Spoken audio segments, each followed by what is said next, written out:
Hey guys, welcome back to Magic TV. My name's Craig. It is 12 o'clock on a Sunday, which means it's time for a Q&A. We're back. This has been the first Q&A since probably 3 weeks ago now. I had my little break, took some time off, feeling a lot better. Thank you very much for asking. And yeah, we're back with the Q&A. So hopefully I can still remember how to do this. The idea is very simple. I'm going to take all the questions that you've asked over the course of the week, and I'm going to try and answer them to the best of my ability. Now, I'm going to actually answer the questions on the last Q&A that I did. That was from like about 2 or 3 weeks ago. So I'm going to take all of the questions from that Q&A. I'm going to answer them for you, like I say, to the best of my ability. You're getting my raw and filtered opinion. I haven't read these questions ahead of time, so if there's a question that I think will need a longer answer, I'll let you know, and I'll make that a video at some point in the future. Also, I typically film these on Tuesday or a Wednesday. Things are out of whack at the moment because obviously I've had a break. But typically you want to try and get your questions in by sort of Monday or a Tuesday at the latest to guarantee that they're going to be answered. If I miss a question, I'm very sorry. Ask it down below and I'll get back to it next week. Couple of other things. Number one, as you know, and I don't want to dwell on this anymore. I've already done a video about this, but myself and David and Lloyd, we've decided to kind of not really talk about each other other than the interview I'm doing with David, which is something I'm very excited about. So if there's any questions that reference reviewers or what's happened between me and David, I'm going to skip over that bit and not answer that. I hope you don't mind, because I'm trying to move on with positivity, not be a pussy, and stop people walking all over me. I think that's an important one as well. Thank you very much for continuing to watch the channel. It's genuinely you guys that made me decide to come back to it. So thank you so much. But without further ado, we're going to get straight into it. It's time for this week's Q&A. So the first question is from Mick Anderson, who says, "Hi Craig, hope you're doing good well. Really missing Magic TV. Don't worry, I'm back." I'm not going to read that next thing because it's about David. "It was great to meet you at Blackpool briefly. I asked you if the Atomic deck could be bought as a normal deck, and you got your phone out and showed me the website. Do you remember?" Yes, I do. Hello, how are you? "I had a dabble with Magic for a few years, and it was coming across your channel 2 years ago that got me back into it and deeper than before, to the point I'm considering taking on a small walk around and close-up job." Amazing. Mick, that is fantastic. That's bloody amazing. That's why I do this. That's so awesome. All the best, and remember how valued you are in the community. Not a question, but honestly, this is the sort of stuff that I really love to read. So Mick, thank you so much, and please let me know how it goes with that close-up gig. Okay, next question is from Stephen Peters, who says, "Hi Craig, why do people always assume that you're stirring things up with others as a marketing ploy to sell more tricks? Who needs added aggravation?" I don't know. Look, it is what it is. Look, this is the thing. This always comes up, whenever there's some controversy, and there always will. I'm not an idiot. I know there's going to be something controversial that happens at some point in the future. When you are, when you're at a certain level, and I'm not blowing my own trumpet, but I'm very well known in the community. I bring a lot of magic out. There's always going to be some sort of controversial thing. There always is. If it was not this, it was, ED seat. If it wasn't ED seat, it's always something, right? There's always going to be an element of controversy. And when that happens, a lot of people will say, "Oh, it's a marketing ploy to sell more tricks," which genuinely, that's never the case, ever. I can think of much better ways than selling I can think of much better ways to sell tricks than go through all of the crap that I have to go through every single time there's some sort of controversial thing that comes up on this channel or within my kind of thing that I've got going on in YouTube. I'd much rather sell tricks based on the fact that they're good tricks. But the problem is, and I've said it before on the channel, there's a percentage of people out there that just, I'm not their cup of tea. And I'm not going to change their opinion. But they're normally quite loud. They're normally quite vocal. And because they're loud and vocal, they will normally try and, say stuff like, "Oh, it's a marketing ploy. Craig gets involved in this sort of stuff because of a marketing ploy," or, "Craig only does this to make money." And, we've discussed this on the channel before. That's never the thing. You look at the Atomic deck, it sold out in a week before there was any controversy. So, whatever. It is what it is. Why do people assume I'm stirring things up? I don't know. And it's going to continue. I know that there's going to be a percentage of people out there. The next time I bring something out, if anything controversial is said, it'll probably come back on me, and that's fine. I'm in a good place right now. I'm going to take more regular breaks. I'm not saying I'm going away again anytime soon. I'm not saying I'm stopping doing the channel, but the break I had was amazing, and it really refocused me. And I'll be doing more of those. So things are going to be changing on this channel a little bit, positively, but we're going to be maybe doing some different videos. In fact, Monday, hopefully, if I can get my shit together, there's going to be a very cool video, probably the best video I've ever done, that I think is going to get people really excited, moving things in a slightly different direction. That's enough of a tease for that. You'll see that on Monday. Okay, so Daniel Young says, hey Craig, hey Daniel, hope you're well, mate. Can you explain the process in a bit more depth when it comes to your creativity? My friend David and I used to play a game of changing magic tricks, and we called it Make Mine Mental, where we took a common magic trick and tried to make them into mentalism. You do a similar thing of thinking how to use a prop in a different way than what it was intended for. Can you please explain your process a bit more and how you would do a coin slide in a creative way, be it mentalism or whatever? Just creatively, how would you approach this crappy prop? Thanks in advance, Dan. So there's a couple of different things to talk about there. First of all, I'm not really 100% sure what a coin slide is. I'm more than happy to answer the question, but I can think of like a couple of props that a coin slide could be. It could be that thing where there were 3 coins and you put them into a box and it slid over and you put pencils through and then you took the pencils out and the coins were okay. It could be like a coin slide that like secretly loads a coin. I don't know what a coin slide is, I'll be honest with you. Can you just let me know in the comments down below what a coin slide is, and then I'll answer that part of the question, because I'm not really 100% sure, I'm very sorry. But in terms of how I approach a prop, I do that all the time. I love doing that sort of thing. It's one of my favorite things to do anyway, regardless of whether I was releasing magic or not. It's something I do with everything I buy. You've probably noticed when I do the review show with Ryland, a lot of the time I'll present the trick and I'll be like, I'm going to show you a performance of it, but this is my way of doing it. I think it's better this way.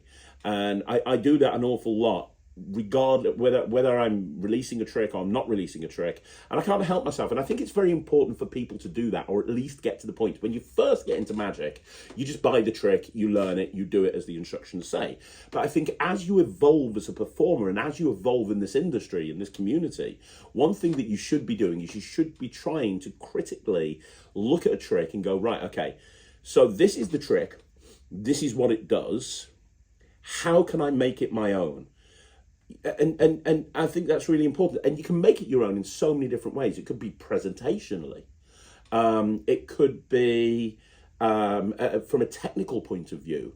It could be a combination of everything. Like, one thing that's blown me away in the Atomic Deck Facebook group is the amount of creativity that's gone on in there. You know, like, people have literally written books with the crib on the back of the book that tells you everything, and it's like Schrodinger's cat, and it's this whole book that you carry around with you. And I've seen other presentations with FedEx labels and everything, and that's a perfect example of somebody taking a trick that I do in a very particular way, and I've always done it that way, and they're going, okay, this is good, but this is how I'm going to make it my own.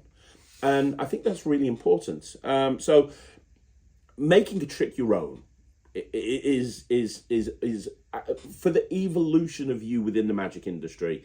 If you want to, you know, embrace magic and love magic, I think it's really important for you to make a trick your own. And it's not always possible. So I don't do double cross. And the reason I don't do double cross is because I was sick to death of going to gigs and doing it. And I was literally getting people to hold your hand out. And I had somebody once go, oh, is there going to be a cross up here in my hand? Like, everybody does it. And I love double cross. I did it for years, and I stopped doing it because I couldn't find a way to make it my own. I couldn't find a way to make it unique to me. As far as I could see, there was only one way to do it. And I know that there's other people that have made it their own, and more power to them.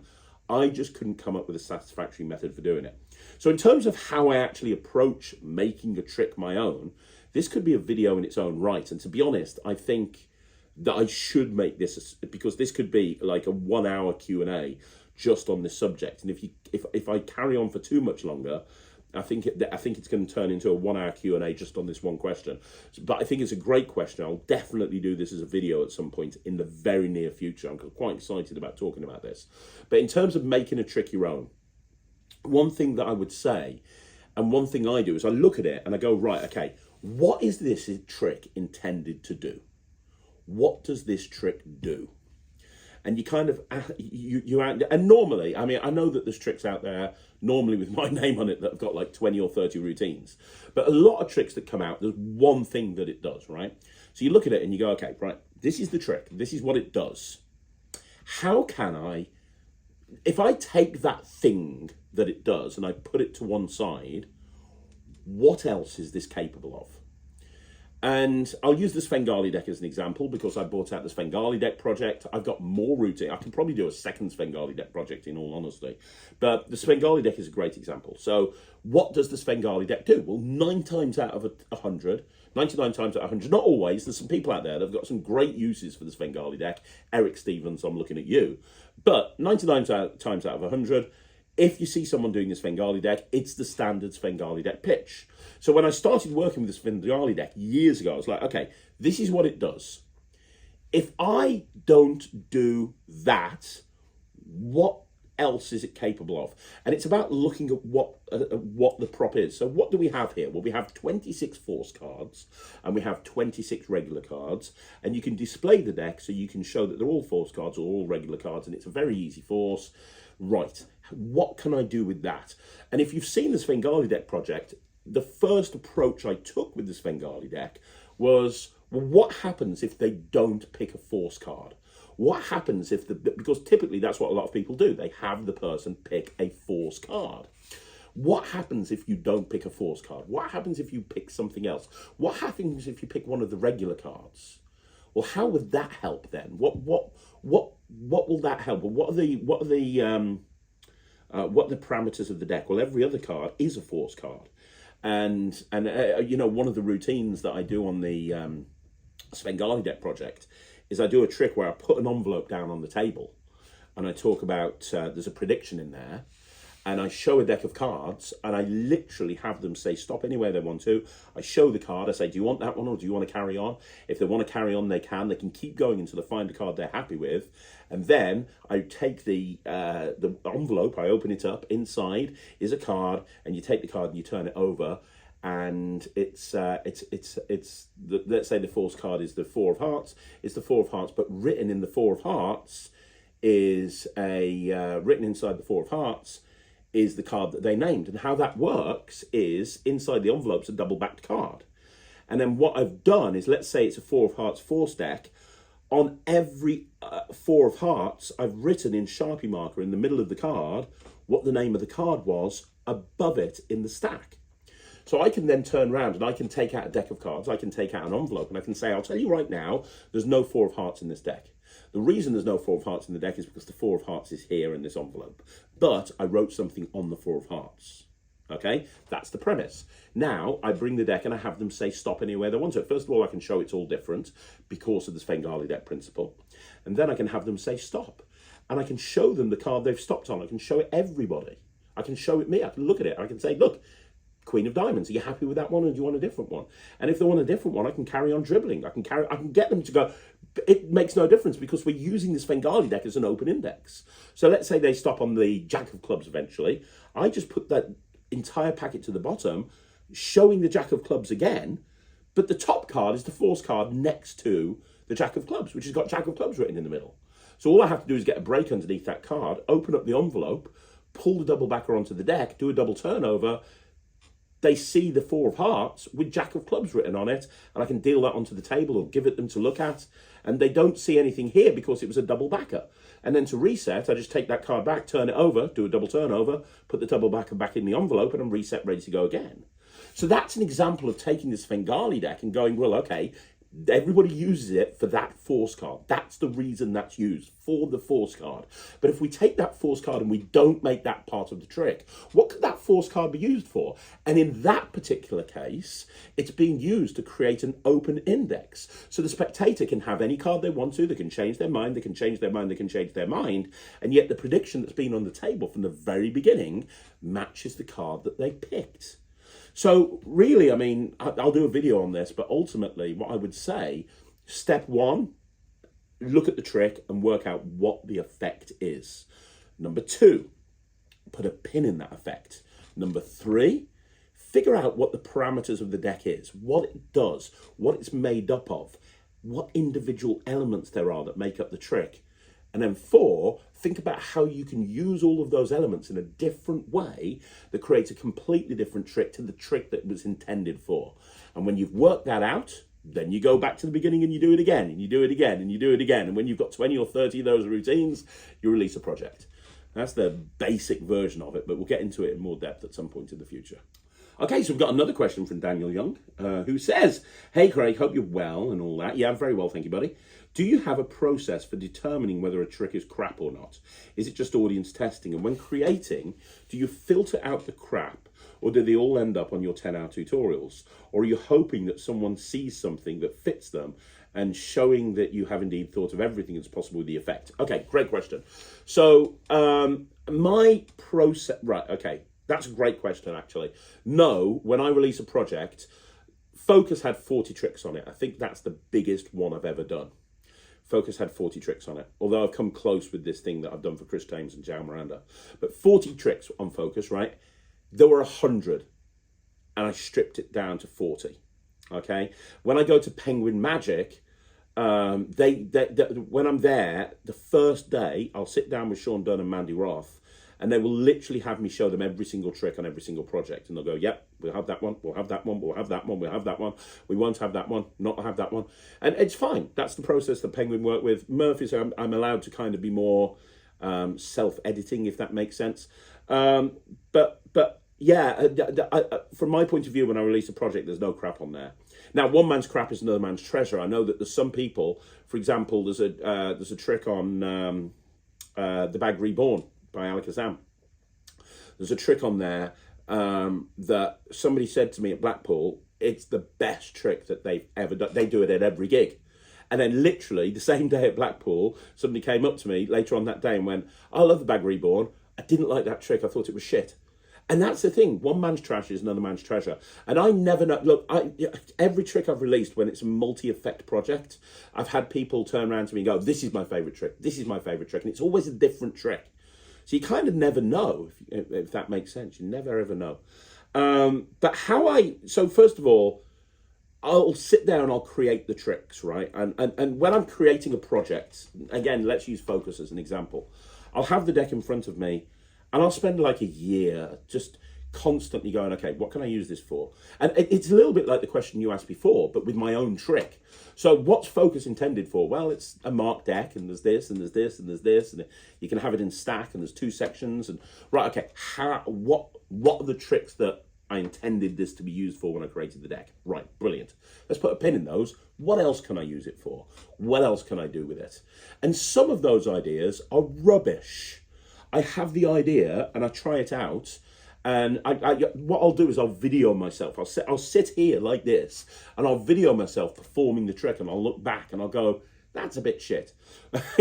So I'll get to a point where I've already eliminated a bunch of the stuff as I create, right? I'm adding tricks, I'm taking tricks away, I'm adding tricks, I'm taking tricks away. And it'll get to a point where everything has to be tried in the real world to real people. Everything has to be. If there's a trick on a project, it's been done more than once to real people. I need to know what the reaction is from real people. That's my biggest factor in determining whether a trick's any good or not. Because I have gone out and created things that I thought was amazing. And I've done it in front of a real audience and they've just been muted. And I've done it again and again and again, and it's been muted every single time. And, there was a trick that I came up with when I released Keymaster with Penguin, the updated version of Keymaster. That had quite a few routines on it. That had like 12 or 13 routines, maybe more, like 15, I can't remember. But I remember creating one routine for it. And I thought this was the best trick. In fact, I was trying to convince Penguin that we should lead with this trick over the original Keymaster routine.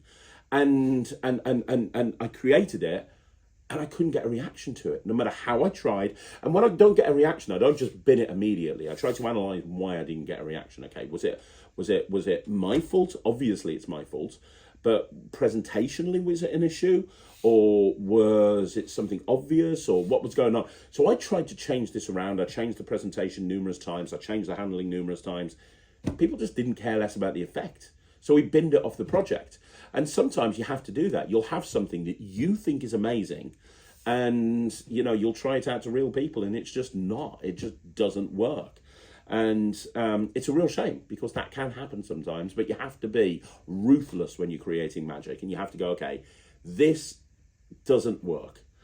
Obviously it doesn't work. And I know I say one man's trash is another man's treasure, but if I can't get it to work and I can't get a reaction from it, I'm not going to put it onto a project, because I don't have faith in it, and I have to have faith in every single trick that I put on a project. So I've just come back from Penguin, and I've filmed something over there. Penguin will kill me for telling you this, but it's called a Game Changer. And it's a coin thing, and you get multiple gimmicks and so on and so forth. And the reactions, I was going out and filming this stuff, and I've done a lot of filming for a lot of projects. These were the best reactions I was getting for anything that I've ever done. And the guys that were there, Dalton, Eric, those guys, they were like, this is probably one of the best things that you've ever filmed for Penguin. This is amazing. This feels like Chop. This has a similar sort of feel to Chop. And, when I first came up with the idea for it, and I pitched it to Penguin, and they were like, yeah, that's really great. I was like, yeah, it is good, but I don't know if it's A material. In my head, I have A material, B material. Anything under B is not going to come out. The amount of projects that I've worked on, and I've just ended up shelving, and I've turned around and I'm like, we can't release this. It's just not good enough. And I was like, yeah, it's B material. Maybe it's not A material, but honestly, as I was working with the gimmick, and as I was coming up with more and more routines, and I was getting these insane reactions every single time. I think there's like 20 routines on this project. And it's so you never know what is going to be a hit and what's not going to be a hit. All I can do is I can do my best possible job. It's kind of like what I was saying with the Atomic Deck. A few people didn't like the Atomic Deck. From my point of view, it's my show closer. I close every single show with it. For me, I do it in every close-up job. I do it in every walk-around gig. There's nothing more magical, as far as I'm concerned, putting a deck down on the table, having a bunch of people. I do the website method an awful lot because I like to get everyone involved. My friend Thomas on Maloney will tell you that the cool thing about using the website method is everyone's got their phones out, so you can get them to go onto Instagram and follow you. I love that. I love that. I love it. And I spent 3 years developing it, working with people like Joshua Riley, working with people like Jake Hart, working with people like Lloyd Barnes, working with people like Rich Rellis to make it the best it can possibly be. Some people don't like it. That's fine. I couldn't have done any more before or afterwards to make it the best it can be, and that's all I can do. I can just put 100% in, and then it's down to it's down to the world, whether they love it or not. So yeah, I don't know if I waffled or not, or whether that answered your question. Hopefully it did. Okay, so the next question is from Kevin's Wiz, who says, hey Craig, hey Kevin, I'm interested in maybe entering a local close-up competition for the first time ever. The rules are you must be at least 5 minutes and no more than 7. I want to do back off, and I feel I can stretch it to 5 minutes. However, in practice, I feel it's a stretch. Is there another something on the Netrix that can be good with back off that's quick? Or should I just maybe do more ambitious stuff in the beginning of the routine? Should I maybe be doing something other than cards, as I assume everyone will be doing card tricks? Any ideas greatly appreciated. Thanks, and take care, my friend. Okay, bloody great question. Really great question. I would, back off is amazing, and I've used that in competitions and won, so you're on the right track with that. But I would never stretch something out. If you've got between 5 or 7 minutes, I always say that the rules of a competition should be the same as the rules of going and performing in the real world, which is you want to have a strong opener, something quick, something visual. Now, I worked with Nicholas Lawrence and Penguin Magic on the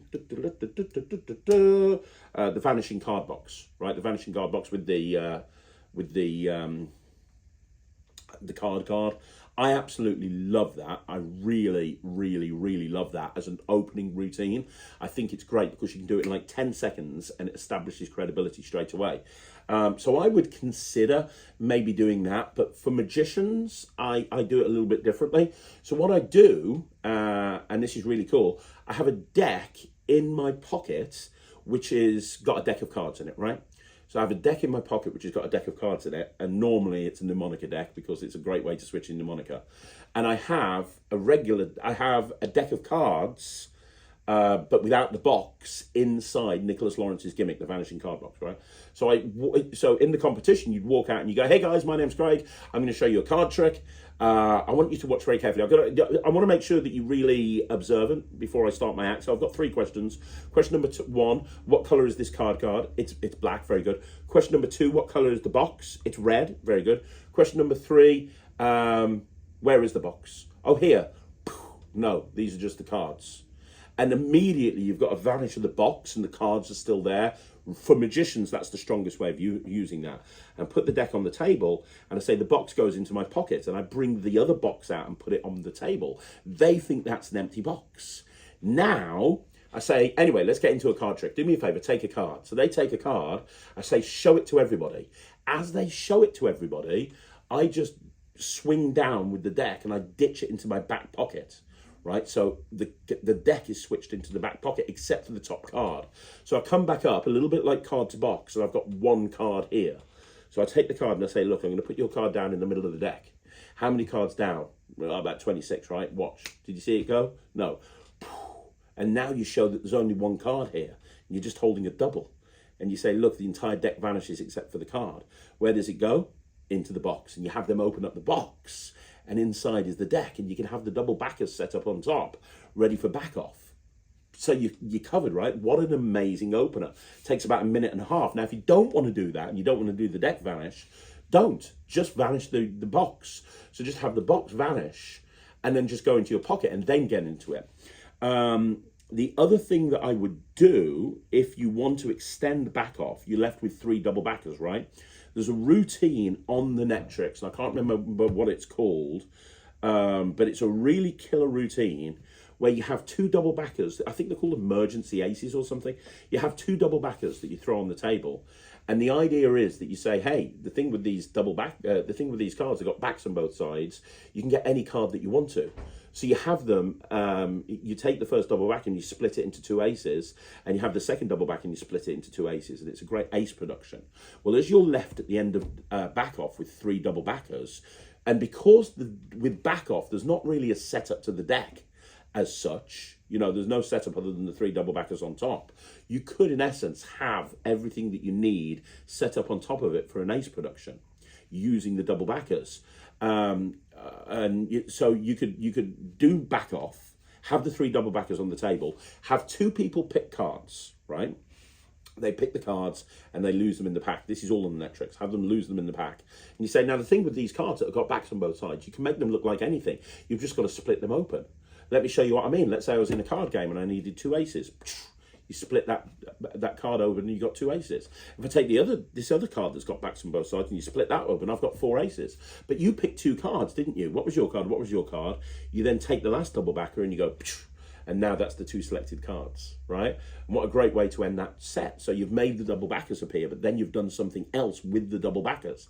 The other thing that you could do if you wanted to is, if you were, you could, for example, start with a regular deck of cards and do a switch, do a deck switch, or you could even have this in view the whole time, but you could have a deck of double backers, right?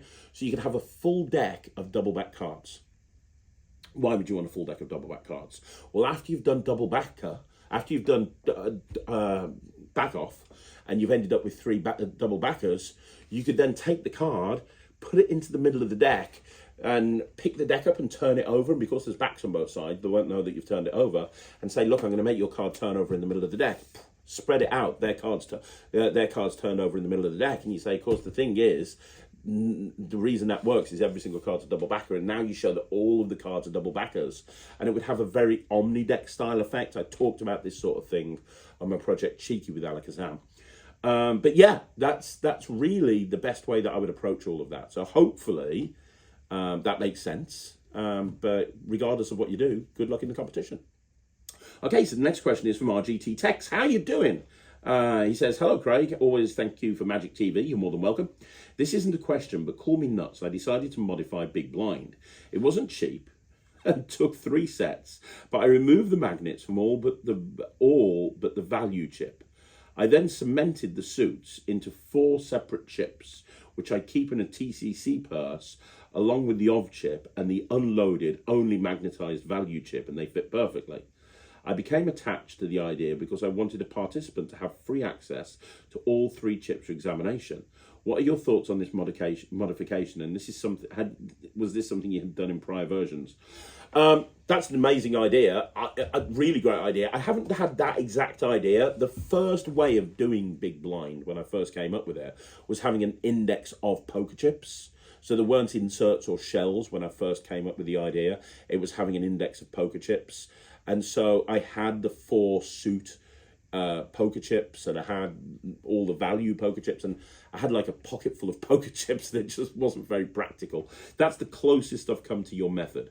It's a great idea. It's really, really good. I'd love to see a video of it, but and this is what I was talking about earlier in the Q&A. What you've done is you took a trick and you've bought it and you've like, yeah, I like this trick. However, I can make it more of my own. I want to do it this way because of this. And you've done it that way and you've changed it technically and you've made it, for you, a better trick. And that is the perfect example of creativity. Okay, so the next question is from Andy Putt. Andy's back. How you doing, Andy? And he says, hi, Craig. Thank you for your answers 2 weeks ago. You're more than welcome. No problem. Probably about a month ago now, right? Couldn't find the Henry Evans DVD about reels, so I'm going back to the magic shop here and I'm going to ask a question about reels there. They can probably help me out and support a brick and mortar magic shop over there as well. Also, awesome, you have contact with Sven about a possible lecture. Watch this space. I'm guessing it'll be a premium magic shop Oktoberfest lecture, but I can be wrong, but it's still awesome. I'm busy with creating an awesome coin routine that maybe you'll like. Can't wait to see it. Hope to show it me someday, but because it was late last week. Questions. Right, we've got some questions here. So, number 1, you mentioned somewhere a few years ago a French company who makes transparent coins.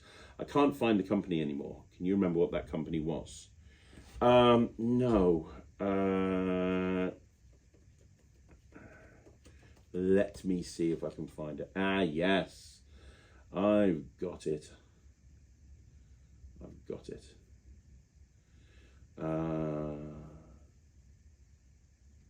Okay, I've got it. I think I've got it. It was called Calix, C-A-L-I-X. But I can't seem to see it. Oh, here you go. I think I've got it. Maybe. Yes, I have found it. Da, da, da. So it's called Calix. Clear Coin by Calix, C-A-L-I-X.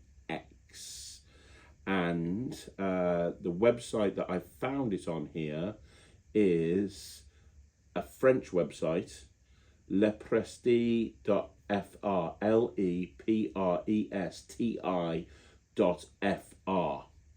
And if you type into Google, which is what I did, Clearcoin, Calix, it'll come up with a bunch of websites because they did market it through Murphy's, but it looks to me like everyone's out of stock. However, you then get that website that I just mentioned to you, and that website has everything that you need. So there you go. Yeah, that's where you want to go. That's where you want to get it.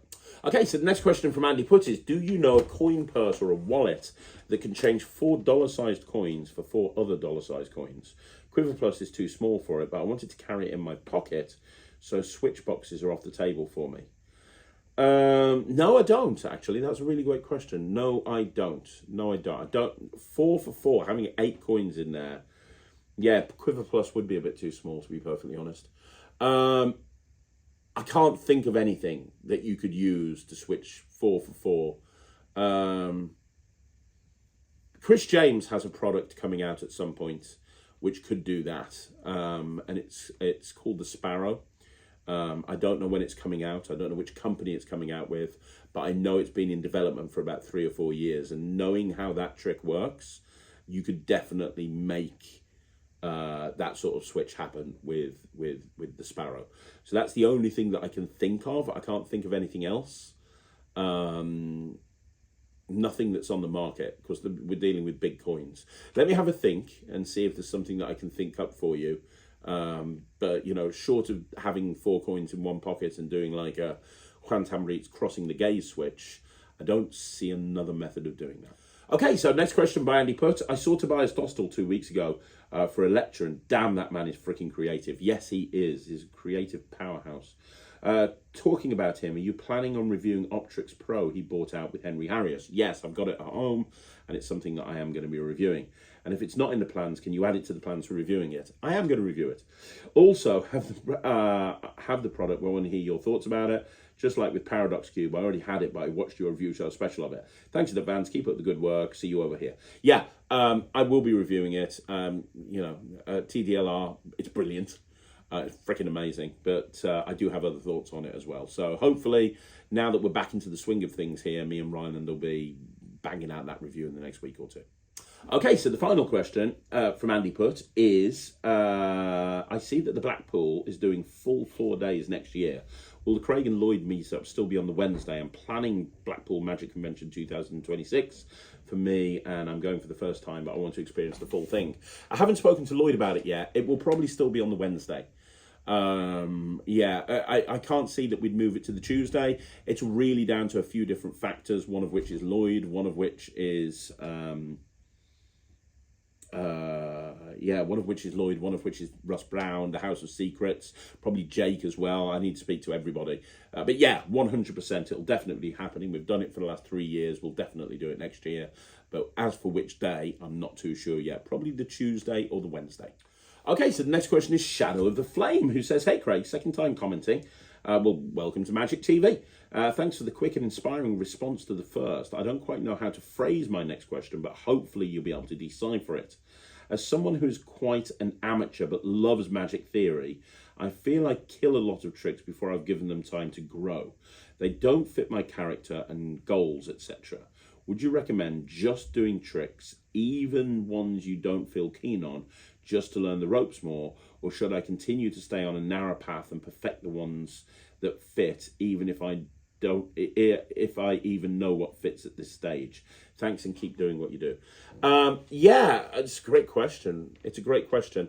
There's no right or wrong to this, to be perfectly honest. I've always taken the approach, if I want to learn as much as possible, even if I don't plan on performing it, I want to learn as much as possible, because just like you like magic theory, I love learning techniques. I love learning moves.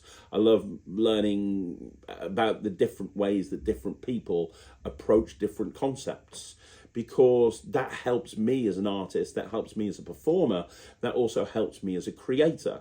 The more I read and the more I know, the more that's going to help me when I'm developing something for myself. I can go, well, this person did this 10 years ago and they used it in this way. But if I use this in this way and combine it with my thing, you get the idea. So I like to study as much as possible. In terms of performing things to real people, I've always been an advocate of you've got to love what you're performing. And that's the problem with when you become a pro. When you become a professional magician, I know a lot of magicians that are professionals, when they go out and perform, they make sacrifices. And what I mean by that is there's certain tricks that they love doing that they stop doing because they know it's not going to work in the environment in which they're performing in, because they've got bills to pay and their income is based on the amount of shows they do. So for me, a lot of the time, I love doing like shuffleboards and kind of card routines where people sit down and they've got like 10 or 15 minutes to watch. And a lot of the time, that's not appropriate for some of the close-up jobs that I find myself in, because it's just not going to work in that environment. It's just not.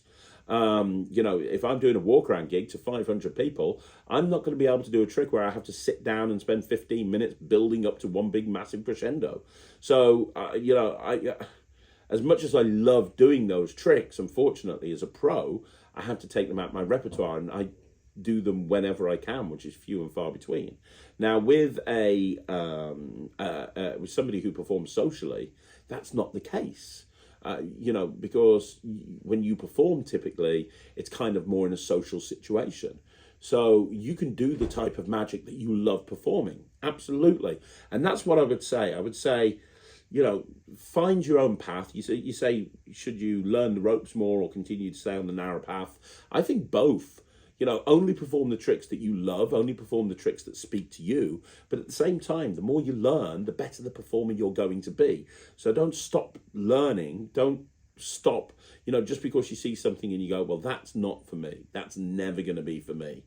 No, it might not be, but there might be an element of the thinking behind that that's going to help you with something in the future. Okay, so the next question is from Pete Booth, who says, will Absolute Madness be released as an ebook? I very much doubt it. I've never seen Penguin release any of their books as ebooks, so I don't think they'd start with Absolute Madness. I might be wrong, but I'm probably not. No, so I don't think it will be coming out as an ebook. Okay, so the next question is from Sean Andrzejczak. How are you doing, Sean? I hope you're well. Question, I recently received my atomic deck. My question isn't about the trick itself, but the technology involved with making the deck. Can this tech be used for other tricks, new invisible decks, brainwaves, etc.? I think it could. I don't know what Murphy's. I don't know what Murphy's plans are with it. I could see it being used in other projects, but I don't know. I mean, it's really a cost thing. I don't know. I know the atomic deck's not cheap to produce.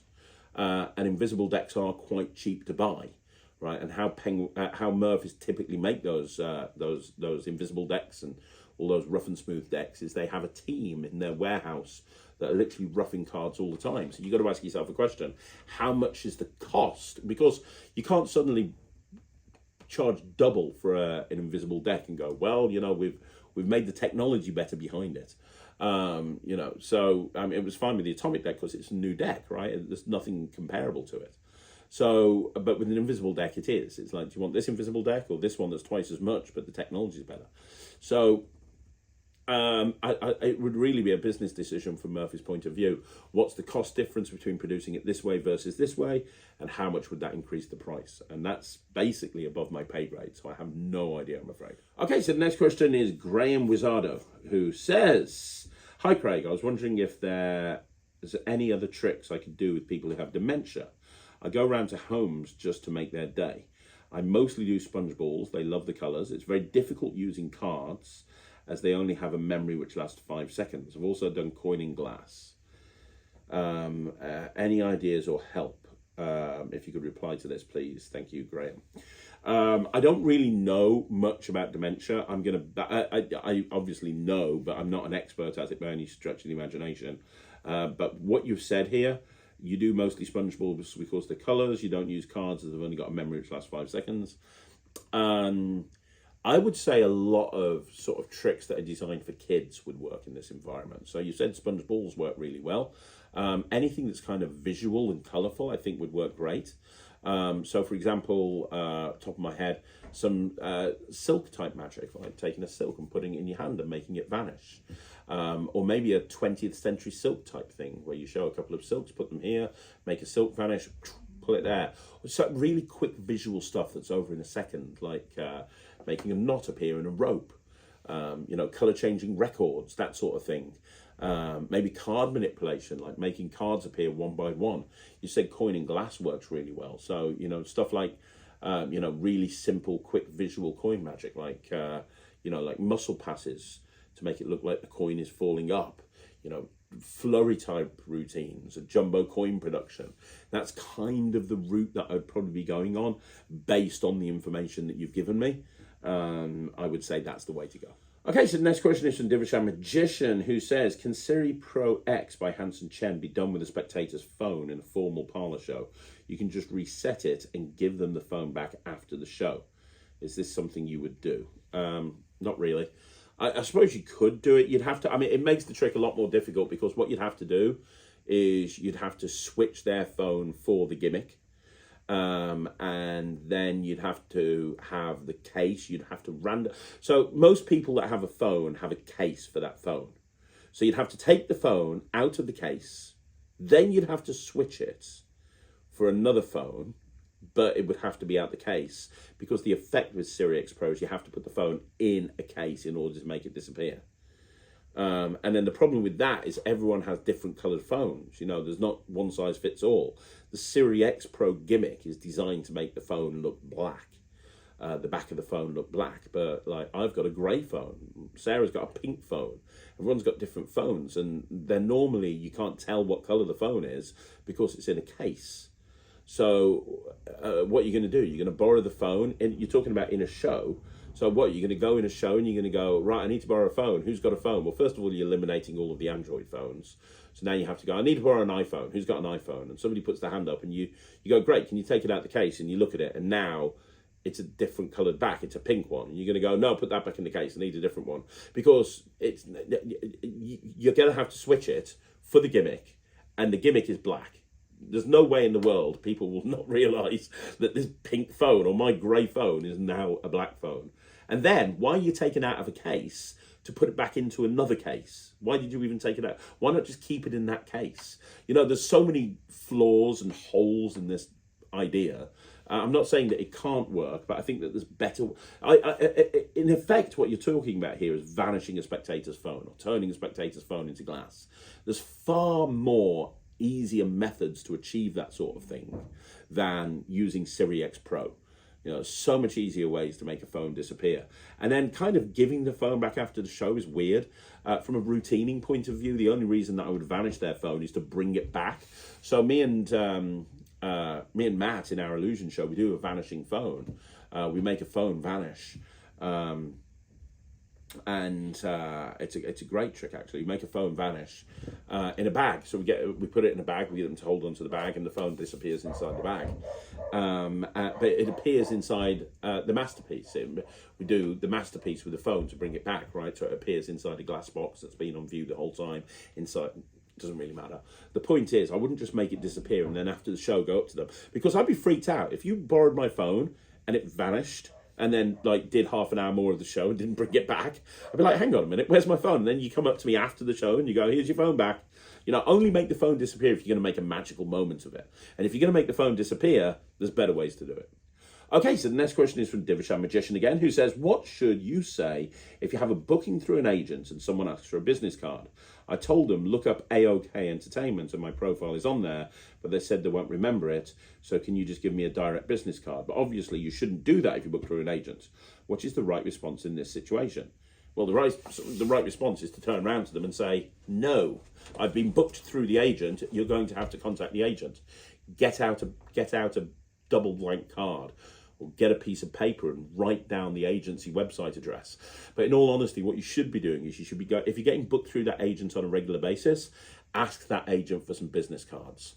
It'll do a couple of things for you. The first thing it will do is it will make you look good to the agent. If you ring them up and go, hey, can I have some business cards, please? Because I get lots of people asking for business cards, and obviously I don't want to give them my business cards at your gigs. So it'll make you look good to the agent. But second of all, you're never going to be in that situation again. And in terms of somebody not remembering it, just say, hey, give me your phone. I will Google it for you now. I'll put you on the website now. Then you won't have to remember it. When you switch on your phone, it'll be there. Or do you want to just put it in your notes page? These days, for someone to say they won't remember it is a bit of a weird thing. If anybody tells me something and I don't think I'm going to remember it, I'm just going to put it in my phone, in my notes page, if it's something I really want to remember. So yeah, don't give your own business card out. Ask the agent for some business cards or get them to put it up in their phone. Okay, so the next question again is from Divishan Magician, who says, I'm trying to get a residency for a football stadium box. What would be your pitch as to why a magician will be beneficial to them? I'd have to do some research into this. I've actually got a residency at a football club. My company has got a residency at a football club, and we don't do the VIP boxes, but there's a whole VIP area in this football club, and people pay a lot of money to be in that VIP area, and they're treated very, very differently than the rest of the crowds, and they're invited to be there 3 hours before the match day. So from 12 till 3, they're invited to be there early. Drink is very, very cheap. Food is very, very cheap, and they have other entertainment. They have like stilt walkers walking around, and they have photographers walking around, and so on and so forth. And it's mainly adults there. There's very few kids. And my pitch to them was, hey, people are paying a lot of money for an exclusive, experience. Coming into this section here, being away from the crowds, having like this exclusive, chatting with friends, whatever the case may be. Magic can absolutely help in that situation, because I can be going around performing to people, building up a buzz, and if I'm there on a regular basis, or if my team are there on a regular basis, when people come back every single week, they get to see more magic, and I was like, this is perfect. This is the perfect mesh, and that's what I would do. When you're pitching anybody, Divishan, the most important thing to think about is, you know, a lot of the time when magicians pitch, they go, it's going to be amazing because I'm really good at what I do and I can do magic tricks and people will love it. But that's not how you pitch something to a client. What you need to do is you need to understand especially a business, right? You're effectively telling this business that you want them to pay you money every single week or every single fortnight or whenever the matches are on in order for you to come along and do magic, right? So they're going to have cost implications to this. So you need to explain to them very, very clearly why this is financially beneficial to them. Now, the reality is it's not going to make them any extra money. And what I mean by that is the people that go into these boxes at this football club that you're pitching, they've already decided to get boxes, right? They've already decided to spend that money.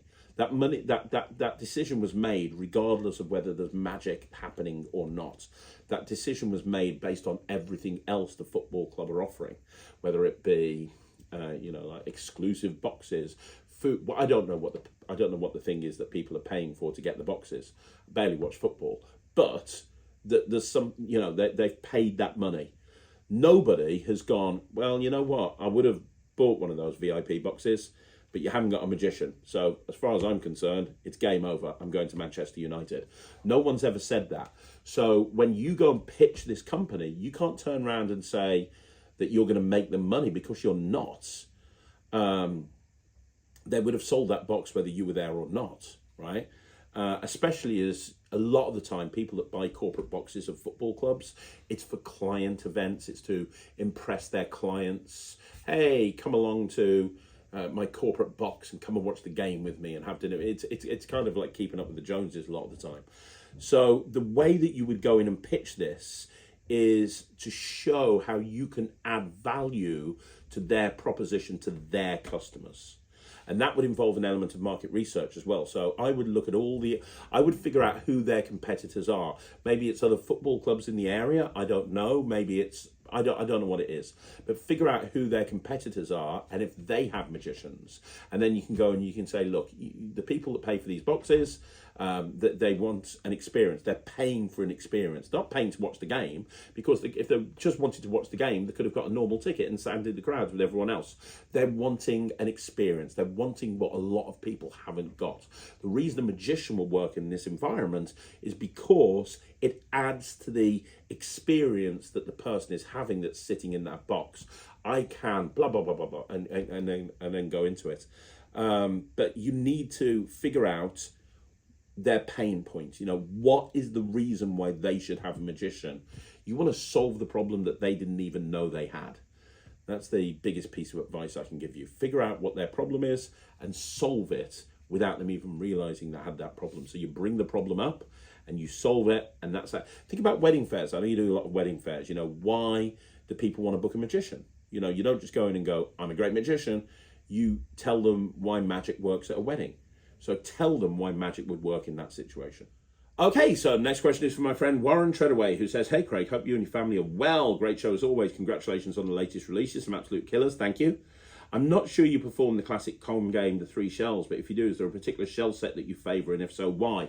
I do. I've done it for years. I love it. My favourite shell set is one that I've just had, which is the TCC. The new TCC shell set is beautiful. Absolutely love it. Absolutely freaking love it. That's my favourite shell set. And I know you're a Netrix member. Not this upload, but the upload afterwards, I'm doing a full masterclass on the 3 shells and the P. So I'm going to go through absolutely everything, how to do the 3 shells, moves, everything. I'm uploading that very, very soon. So look out for that. It's coming soon to the Netrix, but yeah, the TCC shells are the best I've ever seen. Okay, so the next question is from Punkala, who says, hi Craig, hope this week is as good as the previous week. Given the current global political situation, I've been thinking that I have to start boycotting US products. That includes bicycle cards by USPCC. Do you have recommendations on European-made decks I could replace bicycle decks with? Not really. Waddington's playing cards, what I started with. Waddington's playing cards are still the GOAT as far as I'm concerned. They're still amazing. It was a while before I switched to bicycles. I used to use Waddington's all of the time. Outside, there used to be Piatnik. I don't know if that's around anymore. A lot of the decks, USPCC print. Not all of them, but a lot of them.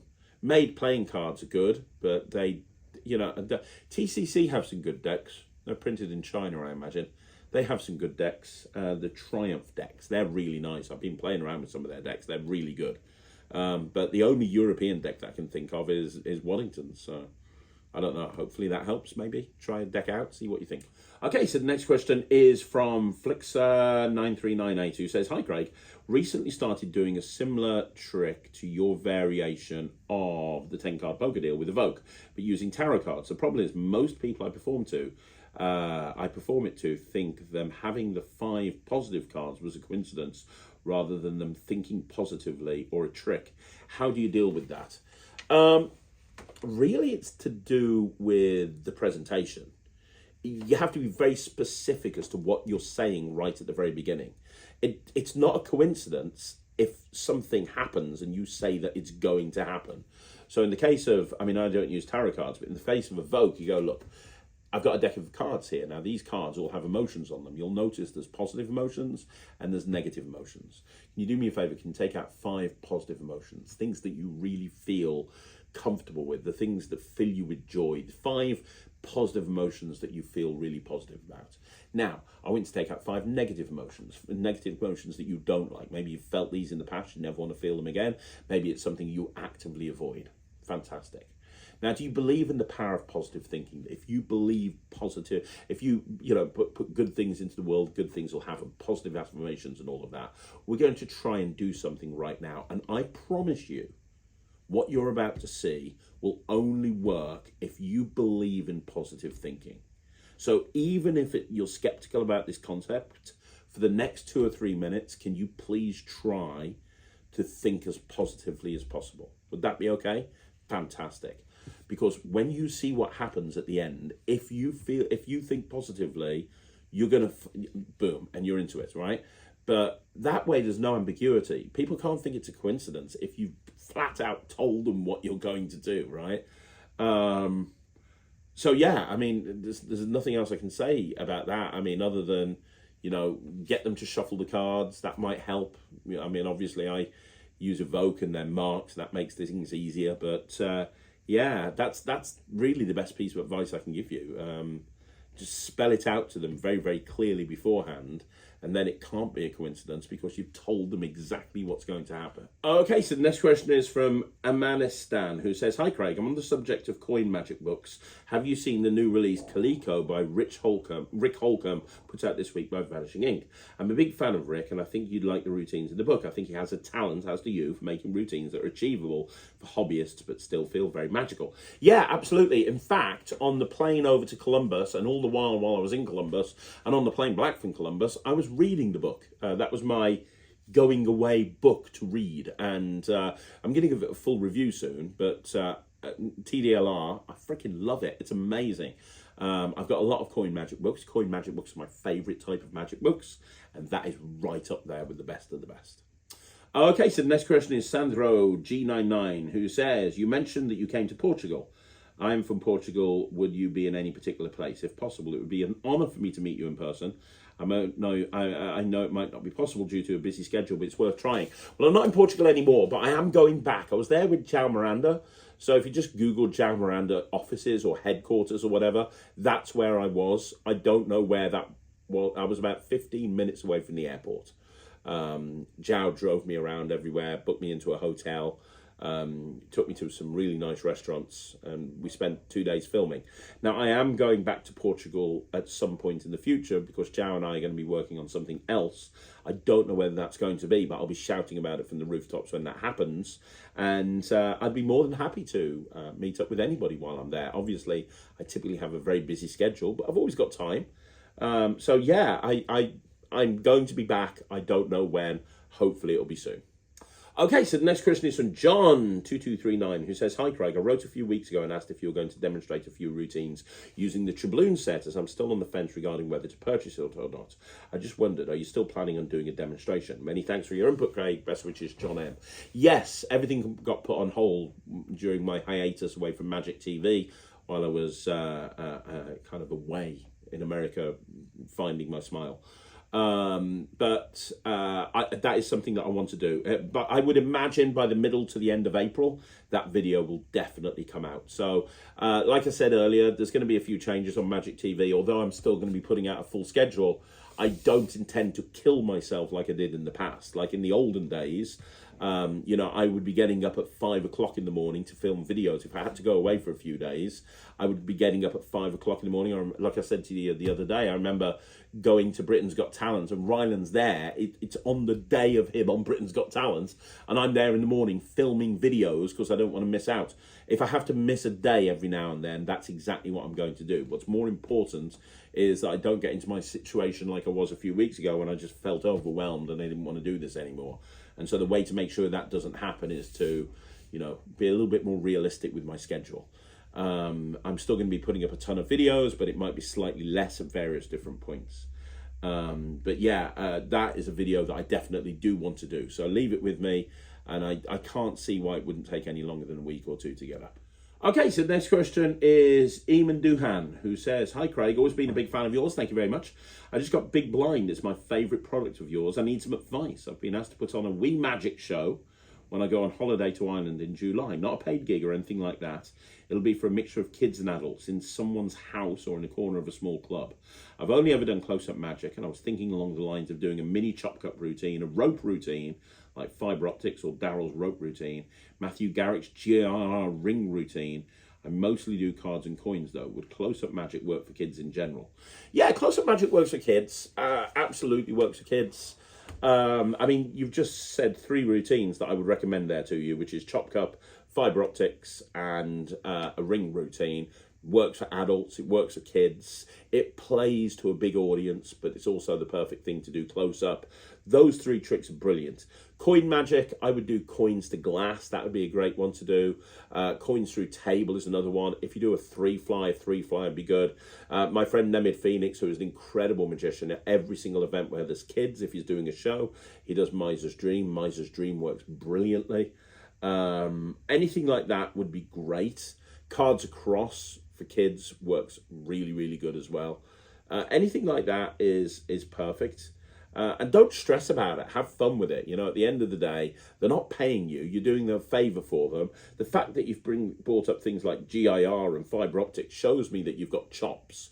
So just go out and have fun with it. Try not to be nervous. I know it's a very difficult thing to say, but try not to be nervous and you'll find that it'll all go brilliant. Okay, so the next question is from Robin Fisher, who says, "Hey Craig, I've been following your content and I love what you're doing with magic and creativity. Thank you very much. I have a couple of questions for you. I've been trying to develop my own effects and push my creativity further. I watched your videos on creativity, but I still find it a bit challenging to invent something fresh. Do you have any tips or techniques for sparking new ideas or approaching trick creation in a different way?" Yeah, don't force yourself to do it. Just have fun. You know, just take a prop out and look at it and go, right, okay, what can I do with this? Or grab a few random things from around the house and look at it. And don't beat yourself up if you can't come up with anything. Creativity takes a long time. It takes a hell of a long time. And I spend a long time doing it. And yeah, it's difficult. You know, if it was easy, everybody would be doing it. But in terms of techniques for sparking new ideas, just be open to any old ideas. Make sure you've got a notes page, and any ideas that you've got, no matter how crazy they are, write them down. It might not ever come to anything, but it might do. And approaching trick creation in a different way, reverse engineer it. So, you know, kind of, rather than like saying, right, okay, I want to achieve a trick, and this is the trick I want to achieve, look at a product that's already out there and saying, right, if I'd have created this, how would I have created it? And then a process of kind of thinking how the person created it or how you created it might open ideas up in your head. It's frustrating sometimes. And you know, I had it since Blackpool. I'll be completely and totally honest with you, since Blackpool, and it's probably because of the stress that I was under and a whole bunch of other stuff. I was under a bit of a creative slump in that I was just sitting there and I had no ideas, nothing. I was just looking looking at stuff and I had nothing come to my head. And normally that doesn't happen to me. Normally I can look at something and I can go, well, you can do this with it, you can do this with it, you can do this with it, you can do this with it. I was looking at stuff and nothing. And it happened like that all the way through to when I took my break from Magic TV. And when I took my break from Magic TV and I went to America, all of a sudden I was like, oh, I could do that with that. I could do that with that. I was at the airport and I was like, oh, that'd be brilliant. I'm going to buy that because I bet I can do a trick with that.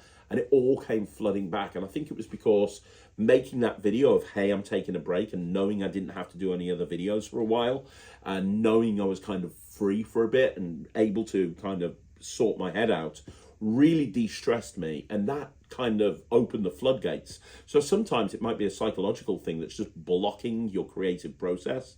But the biggest piece of advice I can give you is just don't frustrate yourself with it. Don't give up. It'll happen when it happens, and that can be a day, it could be a week, it could be a month, it could be a year. Just open to it. Okay, I've got another question here from Robin Fisher, who says, I'm also thinking about putting together a kind of magic toolbox, something that has all the essentials for building tricks on the fly. In your opinion, what are must-have items for a setup like that? I was thinking things like elastic thread, gaffed cards, magnets, and so on. What would you recommend including? Well, I don't really do...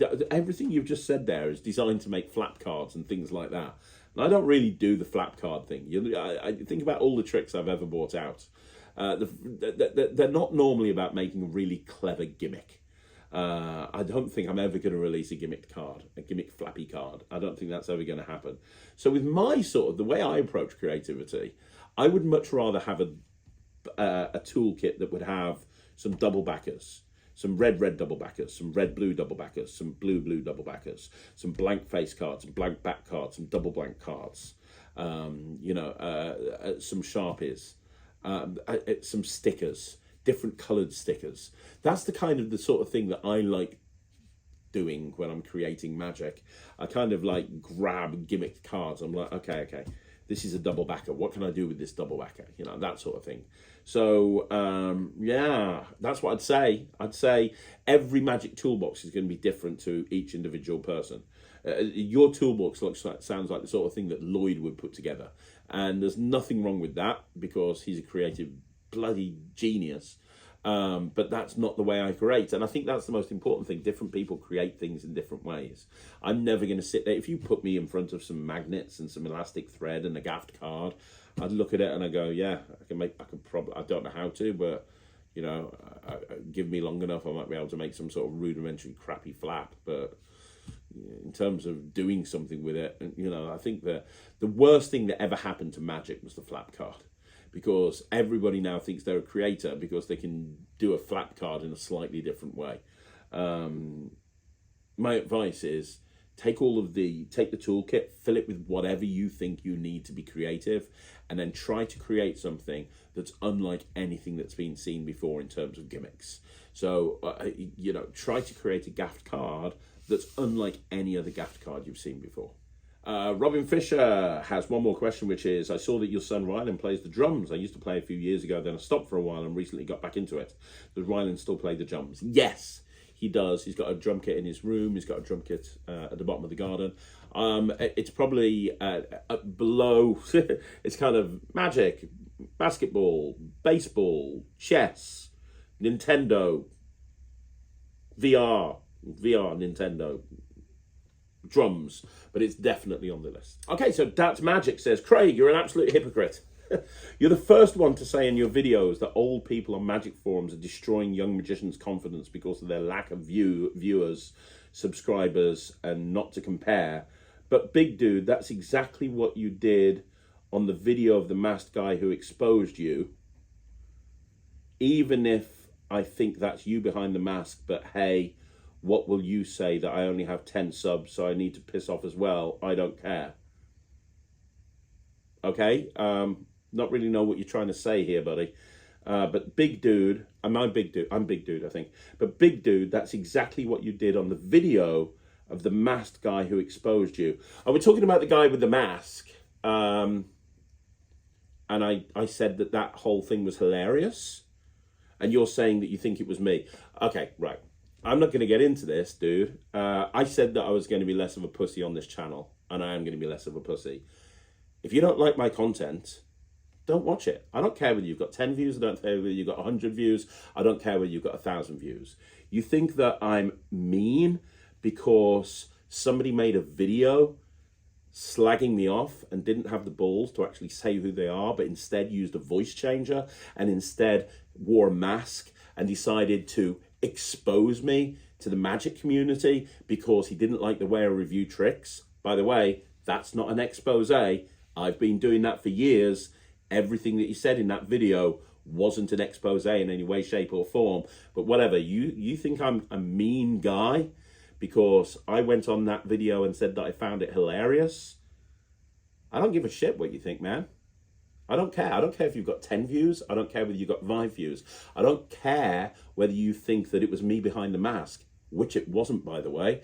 I don't care if you didn't like the way that I spoke to the person who think that's me, which I didn't, by the way. I have helped so many young magicians that don't have a big social media presence improve their social media. And that's what I love doing. I love helping people. What I don't love doing is sitting here arguing with people who don't even know me and decide to call me a hypocrite. I'm done with the negativity. I'm done with the bullshit. But I'm also done with being a pussy. If you don't like this channel, then I invite you to go somewhere else. If you don't like watching my content, I invite you to go somewhere else. If you don't like the way that I react to somebody who's literally made a YouTube channel up and put up a video exposing me and didn't even have the balls to say who they are, then go somewhere else. If you think that it was me behind that mask, then go somewhere else. The problem with people like you is that you are so... It's you know, you're more than happy to like jump on this channel and call me a hypocrite and tell me I'm a big dude or whatever. I don't care, man. You're the one that's watching my content. I'm not watching your content. I don't know who you are. Now, that's not me slagging off how many subscribers you've got. I don't care how many subscribers you got. You might not want to build up a big YouTube channel. And in the grander scheme of things, I haven't got a lot of subscribers. You know, I've got nowhere near my friend Lloyd, for example, and I'm never going to have. I'm under no illusion of that. But, you know, for you to come on here and call me a hypocrite because you don't like my content, but you're watching it, that's the problem. The problem is a lot of people that don't like me and a lot of people that don't like my content, they still watch it. It's kind of weird, that, isn't it? They say they don't like me, they say I'm a hypocrite, but they're here commenting on my channel. You know something? If I don't like something, if I don't like doing something, or I don't like somebody, I'm not going to watch their stuff. So just go somewhere else. You take your opinion and you go somewhere else. I'll do me and you do you. Okay, so the next question is from Far88696 that says, hi Craig, thanks for answering these questions. I really appreciate it. You're more than welcome. I have a question for you. Okay, so the question, your opinion on mobile app-based magic tricks. In December 2024, a well-known magic app, Inject, was severely affected due to Google-related issues. The comments on the Magic Cafe were quite harsh. I can understand both the creators and the consumer's perspective, but from your professional experience, is it more safer to use self-contained magic apps in the long run, such as Digital Force Bag? Also, do you use magic apps in your gigs?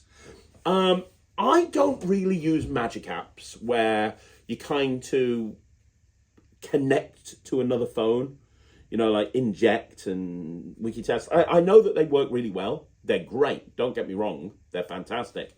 I tend to use magic apps that are more self-contained. So Digital Force Bag, the new Nick Einhorn thing, the Card to Wallet, Toxic Plus, that sort of thing, the Card Tune, or Card to Wallet, Card to Phone, all those sort of things. Those are the ones that I tend to use more than any others. Just because it seems like and I know it works. I see people like David Penn doing that sort of stuff and it works brilliantly. But I tend not to do that. And they are the ones that tend to have some sort of problem with them. And I think that's the thing with apps, right? I think that the more complicated the app, the more development it takes. And unless you've got somebody that's very conscientious, and don't get me wrong, there are conscientious developers out there. People like Ian Pigeon, people like Joshua Riley, people like Mark Kirstein, people like Greg Rostami. All of those people are very conscientious. So they're going to carry on looking after that app for as long as they can.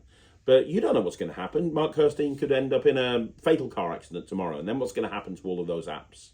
They're going to go away, you know, and that's part of the issue with using apps. At some point, something's going to happen to them, either because something's happened to the creator of the app, or in the case of Inject, something's happened with Google that's forced the app to change or be taken down, or whatever the case may be. That's never going to happen with the Svengali deck. I'm never going to have somebody go, you can't use that Svengali deck because we've changed the API on it. It's never going to happen. Now, so I tend to stick to the simpler apps. Atomic Deck is the perfect example. It's a really simple website. It's just a simple website and a very, very simple web app, right? That takes seconds to update if we ever need to update it, and there's still a crib. Your card to phone I've been using for years. It's always been there. It's always been reliable. Digital force bag, always been there, always been reliable. You know, that's the thing that I tend to stick to. The problem is, what happens if you bring out an app and it's not successful? You know, you've had to charge for the app. Now it's going to cost you money to keep redoing it, but it's not successful. At some point, somebody might just bow out. So I tend to keep off the really complicated apps and not bother with them, and I keep with the more simple ones. Okay, so the next question is again from Far8896, who says, have you seen Justin Williams' Netflix show, The Magic Prank Show? No, I haven't. I've heard of it, but I haven't seen it yet. If you were consulted to create an episode, what would the premise be? Would you incorporate any of your release tricks into it? I don't know, because I haven't seen it. I am going to watch it. What I'll do, ask me the question in a couple of weeks. Give me 2 weeks to watch it, and then I'll reply. But I don't want to half-arse a reply based on what I think the show is. Let me watch the show and then I'll get back to you. Okay, so next question is from my friend Yuri, who says, hi Craig, how are you doing this week? I'm very well, buddy.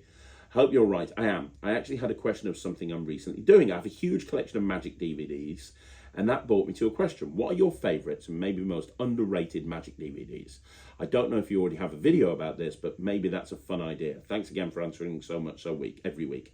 I think that's a bloody amazing idea, Yuri. I am going to do that. I'm going to do a top 10 of my favourite Magic DVDs that you might not have seen. I'm going to put that video together in the next couple of weeks. I don't think I've been so excited about a video for a long while. That's a brilliant idea, and it's going to give me an excuse to go through my DVD collection. Hold that thought. Video coming soon. Okay, so the next question is from Stephen Devereaux, who says, hi Craig, hope you're well. I used to always get reviews from Tricks before I bought it, even the Magic Cafe. Why does it not happen now? Have they taken down? Thanks, Stephen Root. I don't fully understand the question. I used always get reviews from Tricks before I bought it, and even the Magic Cafe. Why does it not happen now? Have they been taken down? I don't know what you mean. I'm really sorry. I'm still doing reviews. I know I've been away for a couple of weeks. I'm still doing reviews. All the other online reviewers are still doing reviews. The Magic Cafe still is definitely going strong.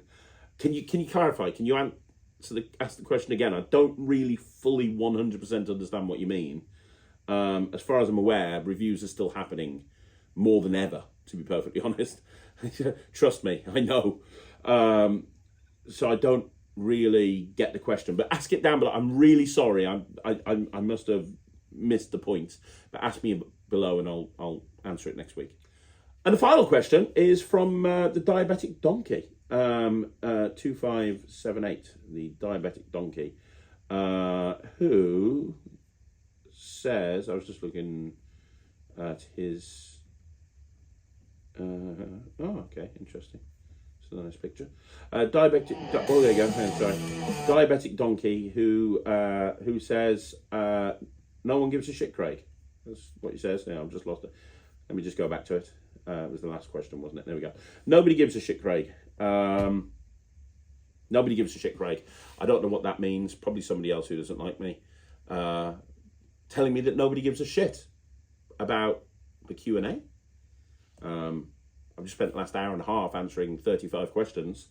So those people that ask questions obviously gave a shit. Or nobody gives a shit. Nobody watches the video. Let's have a look at how many views this Q&A got. 1,200 views. Not bad for a 1 hour video. So 58 likes. A few people gave a shit there. Maybe nobody gives a shit about me as a magic creator. I've just won Penguin Magic Creator of the Year, 3rd year in a row. Just won the Card Trick of the Year for Penguin Magic from Magic Button. Got nominated for Money Trick of the Year. Didn't win that. Just won the Alakazam Creator of the Year. Just won the Magic Cafe Marlowe Award for Creator of the Year. Just won the Magic Alon Society, largest growing Magic community in Magic, for Creator of the Year, Lecturer of the Year, Mentalism Trick of the Year, Download of the Year. Just had the fastest selling trick of all time come out. Pretty much everything I've bought out has broken sales records. I think a few people do give a shit, really, to be honest, Diabetic Donkey. And this is the problem. This is the new Craig. This is what I learned when I went away. I'm always going to have people like you. I'm always going to have people coming on this channel and wanting to wind me up. I'm always going to have people on this channel asking me questions that are going to design to piss me off. And you know what? It did for a while. Now it doesn't. You know why it doesn't? Because of everything I've done, everything I've achieved. I've won every single major award there is to be won. I've got every single production company in the world that wants to work with me. I've got literally a line of people that are begging me to work with them on their project. If I never bring out another project again, you're going to see me constantly on other people's projects, bringing out banger after banger after banger. And that's not even talking about the 30 or 40 tricks that I've got in development with various different companies around the UK, around the world, around the globe. So, Diabetic Donkey, out the two of us, I think that more people give a shit about me than about you. You're the one that's coming on my channel. You're the one that's throwing shade on me. And I'm not going to take it anymore. This is going to be a place of positivity, absolutely 100%. But if you want to throw shade on me, let me tell you, I have done more in the last 5 years since starting this channel than you will ever do in your entire life. If I died today, my legacy is set. I have done more in this Magic community. People will talk about me in 10, 15, 20 years' time. Oh, Craig's got a massive ego. Yeah, I do. I've got a massive ego and I've earned it. I've worked hard and I've worked my balls off to have an ego. And you know what? I've got an ego because I've done very, very well. People don't give a shit about me. Who the fuck are you? So there you go. That's another video in the bag. Like I said, just to be clarifying, this is going to be a place of positivity. I'm not going to get into online arguments with people anymore, but I'm not going to be running away like a little pussy. I'm not going to be a little bitch anymore. If you want to throw shade on me, if you want to come and make a comment on my channel, that's fine. But just remember, you're the one coming on my shit. You're making comments on my channel. I'm not coming and looking at your stuff at all. It's just the way it's going to be. Anyway, thanks very much for watching. I really appreciate it. Don't forget to leave your question down below. I'm going to be back next week. You want to get your questions in ideally by Monday or Tuesday. That way I can make sure that I've got them. There's going to be a review show special going up tonight. I'm not sure which one it is. That's up to Michael, but there is a review show special going up tonight. And yesterday, I believe we had an interview going up with Tim Trono talking about the Impossible deck. Now, there's somebody who I got in a very serious argument with a couple of years ago over EDC. It was Michael Webber and Tim Trono versus me. Me and Tim have made up. We've had dinner. Everything's good. I want to give olive branches to anybody who wants an olive branch. You know, I want to make up with everybody, but I'm not going to back down from an argument either. But it was great talking to Tim. Me and Tim are really on the same page, and we talked all about his new Magic set that's just come out through Penguin Magic. So make sure you check out that interview. Outside of that, I'll see you again on Monday. Got a huge video on Monday, a really big video with a big announcement. So make sure you look out for that. There's not going to be a 5x5 tomorrow, but it'll be back the following week. Outside of that, I'll see you again soon. Thank you so much for watching. It's great to be back. My name's Craig, and as normal, this is Magic TV.